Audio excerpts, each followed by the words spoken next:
L'ombra nera della Jihad oscura il nord-est. La guerra santa si combatte anche in Veneto con un esercito invisibile ma insidioso, composto non da soldati in divisa, ma da reclutatori anonimi di terroristi che marciano su scenari inquietanti. Un'attenzione massima e intendo anche con questo tranquillizzare i cittadini, perché è un problema prioritario questo dell'attività di prevenzione che abbiamo decisamente rafforzato in ogni ambito. A Venezia in prefettura si riunisce il Comitato per l'Ordine e la Sicurezza. Attorno al tavolo i comandanti di polizia, carabinieri, guardia di finanza, pompieri e vigili urbani. Nel mirino San Donà di Piave, dove un mese fa l'imam è stato espulso per ordine diretto del ministro dell'Interno, Alfano. Il tempestivo intervento che è stato disposto personalmente proprio dal ministro dell'Interno ha troncato sul nascere qualsiasi possibilità che si potessero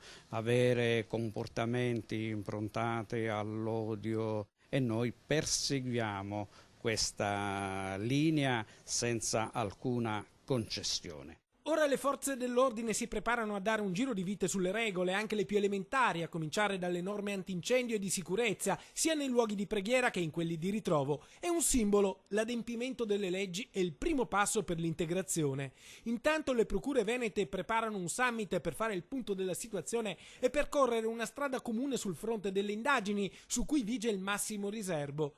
In Veneto, a fiancheggiare i 5 indagati accusati di reclutare terroristi da inviare a combattere in Siria e Iraq, ci sarebbe anche una donna, una musulmana di origini balcaniche, che in base ai riscontri investigativi avrebbe funzioni di collegamento tra gli estremisti. Insomma, la magistratura e gli investigatori continuano il loro lavoro, mentre il prefetto di Venezia lancia un appello a tutti i cittadini perché aiutino le forze dell'ordine, segnalando qualsiasi episodio sospetto. I cittadini siano certi che c'è il massimo impegno in tutte le direzioni.